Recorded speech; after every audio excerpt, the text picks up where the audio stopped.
I'm Charlie Sykes from the Bulwark. We have to deal with some of the bullshit of the day. We're hearing a lot of rhetoric about how Joe Biden has blood on his hands because of what Hamas did in Israel. And our country's perceived weakness with an incompetent and corrupt leader, Joe Biden, who's laughed at all over the world. Joe Biden continues to demonstrate that he does not comprehend evil.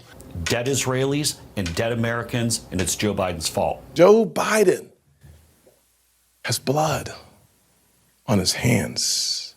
Which, of course, is bullshit. But part of this is this whole narrative that somehow we are projecting weakness, that the rest of the world looks at America and says, you are weak, and this is emboldening the aggressors and the terrorists. Well, okay, let's talk about that. Who is making America look weak?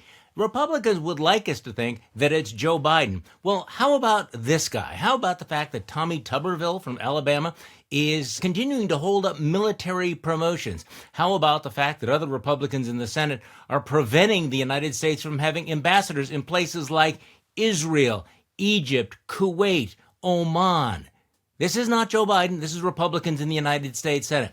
You want to talk about weakness? What about the folks that actually tried to overthrow the federal government, tried to overthrow the government of the United States, and then rationalized it and defended it? How about the people who are actually contemplating shutting down the federal government and who have spent much of the year making threats about turning off the lights? As the world becomes more dangerous, how about these folks that decided that this was a good time to launch a completely baseless, evidence-free impeachment inquiry into the sitting president of the United States, who happens to be the commander-in-chief?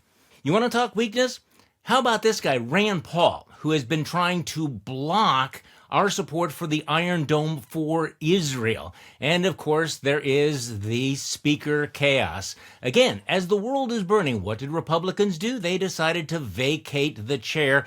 And as a result, the House of Representatives has no speaker, is effectively shut down, and we're going to spend the next few days, maybe even the next few weeks, trying to figure out who's going to replace the feckless Kevin McCarthy. And of course, hanging over all of this is the prospect that the United States of America might soon be led by this guy. Yeah, Donald Trump, who faces 91 felony charges, who has been twice impeached, who's made it absolutely clear that his America First policies involve abandoning some of our key allies like Ukraine.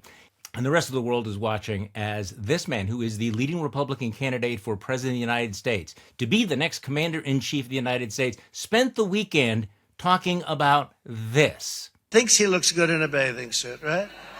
No, he spends so much time at the beach. You know, how do you do that?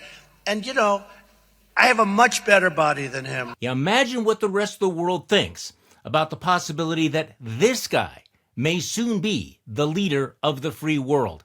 Another reminder that you are not the crazy ones. I'm Charlie Sykes. We'll be back tomorrow with more. If you like this video, hit that subscribe button.